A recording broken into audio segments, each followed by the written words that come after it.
Okay, back to Like a Slow Burning Fire. And right now I'll be reading chapter 15. It's called Westboro Beach. It's Thursday and I just got home from work. Dunk's on evenings at the cardboard factory this week, so I'm eating Spanish rice from a pot while watching the news on TV. Margaret Thatcher standing in a London park saying the UK will not negotiate with Irish terrorists. Then Reagan and Gorbachev are walking through Red Square like old pals trying to keep the world from blowing itself up entirely. I lie down on the couch and pick up this book I just started reading, In Cold Blood. It's a true story about this perfect American family that was murdered by two aimless drifters for no good reason. I read a few pages and then the book's on my chest and I'm in that sweet place between sleep and awake when the phone rings. I pick it up. A lady on the other end asks for me. When I say speaking, she asks if she woke me up and says she can call back tomorrow. I told her, no, it's okay. What's up? It's Constable Dobbs, she says, from the Nepean Police Service. Leslie Dobbs, do you remember me? I'm just calling to check in, see how you're doing. After that night. Oh, I say, yeah, okay, I'm doing all right. I'm fine. Yeah, everything's good. It takes a few seconds for my mind to slide into the moment. That's good to hear, she says.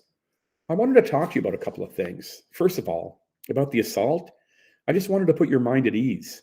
The driver of the pickup truck, his trial ended today for a series of other offenses, and he was convicted. He's going to be in prison for some time. The charges he faced were quite serious: sexual assault and attempted murder. I just thought you'd like to know for your own peace of mind. Yeah, I say, wow. Yeah, that's crazy. I appreciate you calling to fill me in. I really do. Yes, I had a feeling you would. Well, the other reason I'm calling is because I was wondering, after what you went through, if you might be interested in taking part in a new program the police service is offering. It's this thing we're doing with Algonquin College with their law and security program, where people who've been victims of violent crimes have an opportunity. What? Violent crimes? Yeah, but I didn't even go to the hospital. It was just, yes, but what you went through, you probably should have gone. But if I remember correctly, you said you just wanted to go home. And yeah, I know, it wasn't that big a deal.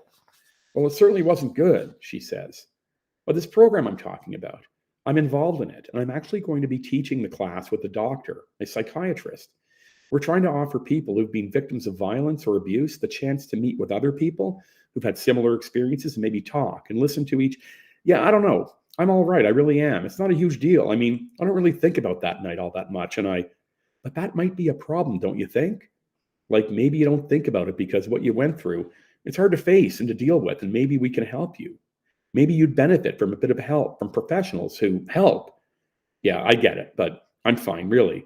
It's like, I don't know what happened, and I guess it's like a while ago, and I'm all right. I'm okay, really. Okay, that's good, she says. But are you sure? Like, really sure? Yeah, I'm pretty sure, like it's good. Yeah, I'm sure, totally.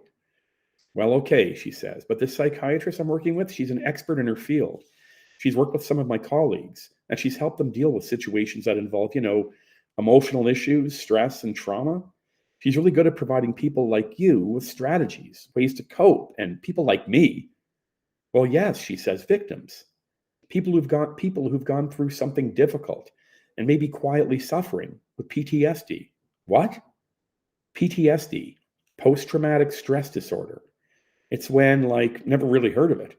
Well, it's when a person goes through something painful, not so much physical, but emotional, like soldiers coming back from war and they struggle to deal with things, external things, like stuff that's happened to them. And then there's the demons, the things inside our heads that get a hold of us. And demons, I don't know, really, I'm all right. No doubt. I really am. I'm sure of it. So I don't think, okay, I understand. Do you still have the card I gave you with my contact information? Yeah, I got it here somewhere. Yeah. Okay. But if you change your mind or if you're having trouble with anything, I'd like it if you called me. This program, I think it might be, well, good for you. Maybe not right now. Maybe it's not the right time, but down the road sometime even. There's no shame in it, really. Sometimes we need to figure out how to make our way through these things, to work them out, face them and deal with the emotional fallout. Yeah, sure. Okay. I still have that card. So yeah, I'll give you a call if anything changes for sure. I appreciate you calling. It's just, I'm like, okay, I think I'm doing all right. Okay. Well, I'm glad we had the chance to talk. And just remember, we're out there if you change your mind. Yeah, for sure. Thanks. All right then, she says. Take care of yourself. Yeah, you too. Thanks for calling. I really appreciate it. I hang up the phone, get up off the couch, and turn the TV off. I put the pot in the sink, grab a sweatshirt and my Walkman from my room, and put on my shoes. I reach into the fridge, grab a bottle of blue, and put it in a brown paper bag. I grab my car keys off the top of the fridge and head out the door. I get into the car and start it up. The tape deck is playing Springsteen's Tougher Than the Rest from his new album. I back out of the driveway and turn towards Moody Drive. I've got a couple hours before the sun goes down, and I don't know where I'm going, but I'm going there anyway. I head down Moody towards Carling, and then I'm driving east along the Ottawa River. I look in the rear view mirror, and all I can see behind me in the west is the sun halfway down the horizon. I turn onto the parkway that runs along the river, and I'm quietly singing along to Walk Like a Man. Up in the distance, I see the sign for Westboro Beach. I slow down, hit my left signal, and turn into the parking lot. The lot's almost empty, so I pull into a spot close to the beach. I put the car in park and grab my Walkman from the passenger seat. I eject a cassette from the car and put it in my Walkman. I reach over my right shoulder into the back seat and grab the paper bag. I put my headphones on and hit play. As I walk towards the beach, Brilliant Disguise is playing in my ears. I listen to Bruce sing about a man who doubts what he's sure of. God have mercy on him. I walk towards these two concrete buildings that, when I was a kid, I thought were the pyramids, as in Egypt, where people were stuck in a state of limbo between two worlds.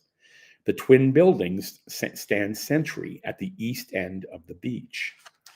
I settle into the sand with my back up against one of the little gray pyramids, facing west. In front of me are the dead remains of a bonfire, charred black wood, and empty cans of Laurentide and Labatt's 50. I stretch my legs out and kick at the charred wood, and smoke rises from it, telling me that even though there are no flames, the fire's still burning. There isn't a cloud in the sky, and the sun is hanging on the horizon like a big red ball. I look towards the water's edge and see a group of teenagers, 3 boys and 2 girls, tossing a frisbee around in the shallow water. Some are wearing shorts, and a couple of them have their pants rolled up to their knees. It looks like they're playing monkey in the middle, and they're having a great time, laughing and screaming. One of the boys, short and stocky with long black hair, catches my eye and waves at me. I smile and wave back. I reach into the paper bag and pull out the bottle of blue. I twist the cap off and take a long drink. I look past the group of kids and across the river to the Quebec side, where a whole other world exists. When I was little, we'd come to this beach, and I remember my mom telling me that the place across the river was called Quebec, and it was where the French people lived. And I knew she was French, so I asked her if she ever lived there. She said no, but the people who live there are no different than you and me. Then she told me that growing up, she spoke French in her house, and I was confused about the whole thing, wondering why you'd speak French in your house if you lived in Ottawa, not Quebec. I asked my mom if that was allowed, and she laughed and said yes, it was allowed. Pretty much anything's allowed. Back then, I thought Quebec was another country and that you needed a passport to go there, until one day we were out for a drive and my dad drove across the bridge and I saw the Bienvenue à Québec sign. So I asked him if we had to stop to talk to the guards, and he said there's no guards, just a bridge over a river. And I said, oh. And then when I was in high school and I got my license, every Friday a carload of us would cross the bridge to get a case of beer from this little corner store, L'Épicerie Gagnon. And when we were in that little store, we'd see all these other guys we knew from our school and other schools, and we'd nod and say, hey, and they'd smile and say, hey, back. We were all happy that Monsieur Gagnon took pity on the lot of us, a polite bunch of grateful Anglo squareheads who knew enough to say merci mon ami when the kind old Frenchman slid our case of beer across the counter to us. No ID necessary. All these memories make me look at the kids in the water and wonder what their lives are like. I wonder if they sleep well at night, able to take long, deep breaths, and wake up in the morning with smiles on their faces, ready to face the day. I wonder if they're sure about their futures and say things like, I'm going to be a lawyer, an accountant, a firefighter, unaware that there are all these things out there in the world and deep inside them that will get in the way of them being what they want to be or need to be. I wonder if one day someone will tell them that people like you need help because it's clear to anyone who's paying attention that they're wounded and on the verge of ruin. I wonder if they have demons rattling around their brains that they can't shake. And I wonder if when someone asks them if they're sure of something, if they lie and say, yeah, I'm sure, when really they're full of doubt, not sure of a single fucking thing. God have mercy. I tilt my bottle back and take one last deep swig as the kids come out of the water. They put on their sandals and flip flops and head up to the parking lot, bouncing along, light and free, big smiles and laughter. I'm left alone with the sand, the breeze, and the river. I look into the setting sun, all fiery red and orange, and wonder if those kids are full of hope and faith as Bruce sings about going one step up and two steps back, one step up and two steps back. And that is the end of chapter 15.